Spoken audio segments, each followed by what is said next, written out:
Hi, friends, it's Mrs. Maroos, and I am coming to you from my house. I'm actually in my newborn's room because he's not using it yet. He's a little too young, so he's still sleeping in my room, and it's the quietest room in our house. So I get to read you guys your bedtime story for tonight, and I chose the book The Easter Egg by Jan Brett. My second grader know how much I love Jan Brett because she is known actually for her beautiful pictures and most importantly her borders. So all of her pages have borders around them, and they are so full of detail. The Scholastic Publishing Company gave me permission to read this book, so I'm going to be reading you the book called The Easter Egg because Easter was just the other day, and it's written by Jan Brett. And this book, so cool, was actually donated to my classroom library by Brianna Livers. Cheer up, spring is here. Time to start my first ever Easter egg, Hoppy said. Each year, the bunny who decorated the winning egg got to help the Easter rabbit hide the eggs on Easter morning. Hoppy had been dreaming about being that bunny all year long. Now it was time to get started. Everywhere Hoppy looked, rabbits were working on dazzling eggs. I need an amazing idea, he thought. Hoppy spotted Flora Bunny painting spring wildflowers in her eggs. The Easter rabbit will love those colorful flowers, he thought, and started picking flowers for his own egg. Here's a basket for your flowers, Hoppy, said Flora.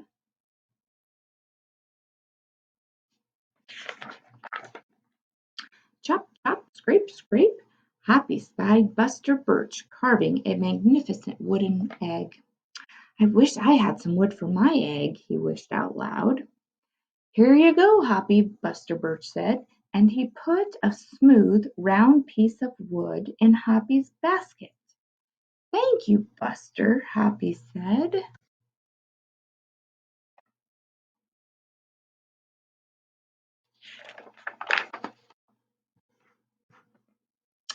Hoppy was hopping along when the smell of sweetness led him out of the woods and straight to a chocolate egg that Aunt Sassafras was decorating with creamy frosting, squiggles, and bows. Hello, Hoppy, she said, and she put some chocolate squares in his basket. Chocolate's my favorite.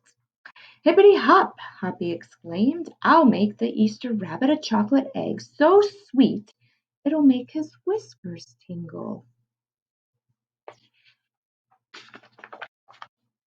Check out those borders on every page.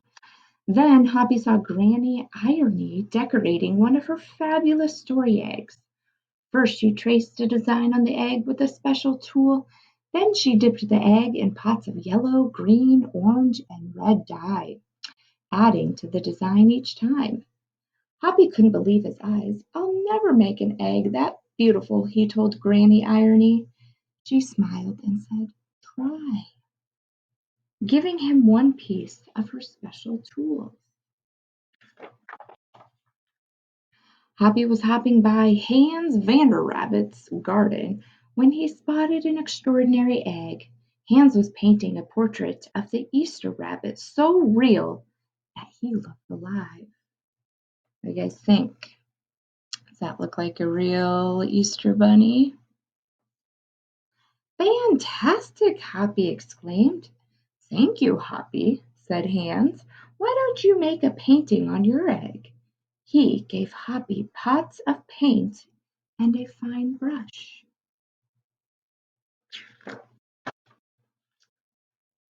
As Hoppy bounced along, a loud boing nearly knocked him off his feet. It was whirling and twirling, and it was a mechanical egg. Whoa, Hoppy said. That is an unusual egg. Would you like to make one? Roberto asked. Hoppy tried hard, but the harder he tried, the more parts and pieces piled up around him. Thank you, Roberto, he sighed, but I think I'd better make the egg that is right for me. Hoppy hopped back to the woods and lay down under a tall tree to think. Making a beautiful egg is harder than I imagined, he thought. I guess I don't have to win. I just want to make an egg that I am proud of.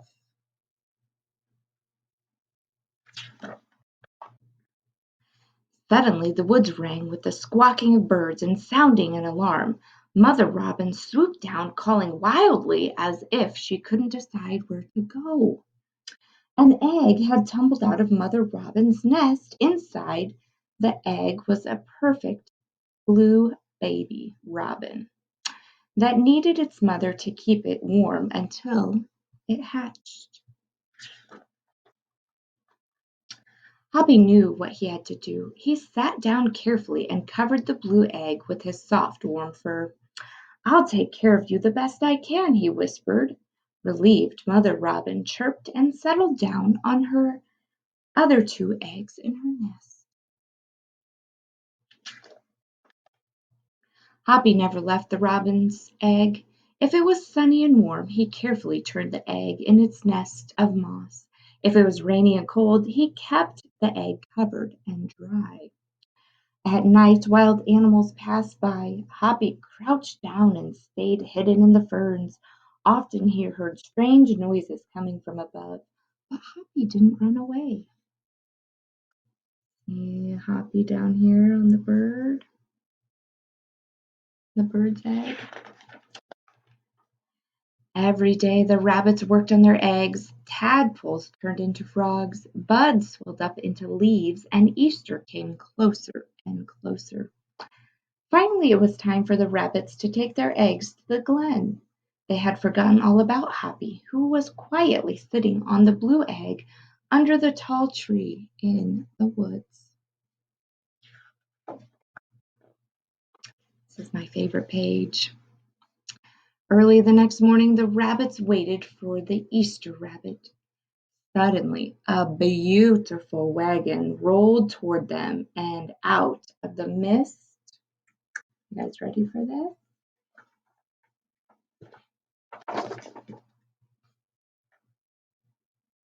This is a big page. And stopped. The Easter bunny stepped down from the wagon and admired the decorated eggs one by one. "You have brought me the most beautiful eggs in the world, but a very special one is not here," he told them. The rabbits were puzzled. Whose egg could it be? You guys know whose egg it could be?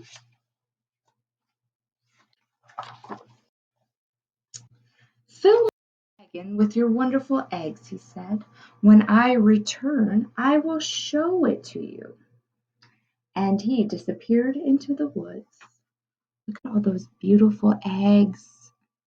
I'm sure some of you guys decorated the most beautiful eggs for Easter. I bet you guys did that. I know we did here at my house.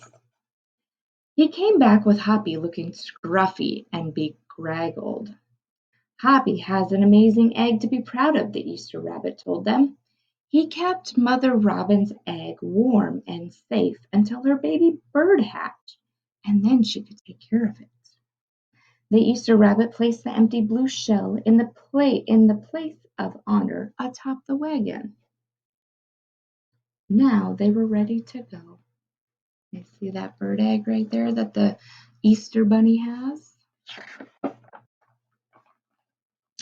The rabbits cheered for the egg that had surprised them all.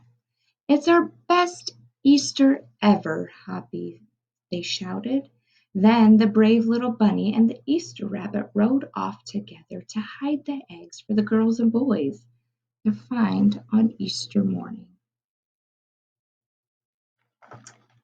That is the end of our book. I just love this book because Hoppy didn't actually make a beautiful egg because he was busy helping his friend keep the egg warm so it could hatch. So it doesn't matter what's on the outside, it matters what's on the inside, and Hoppy did and showed just that. Well, thanks for letting me read your bedtime story too. It was so good to be able to read a book to more than my kiddos here at my house. So I hope you enjoy it, and I hope everybody had a great Easter. I know a fun little thing that we're doing here in Fremont is that my daughter and I, decorated some big eggs. We just traced these eggs and we hung them in our front window. And then lots of people in the town of Fremont did that. So then kids could ride their bikes or drive with their parents to go out and count how many Easter eggs they could find. So that would be a fun thing for you to do if you are looking for something extra to do on your quarantine time. You could trace a big giant egg and you could decorate it so beautifully and stick it in your window and see how many you can count up and around your town. All right, my friends, I will talk to you later, and I can't wait to see you again. Bye.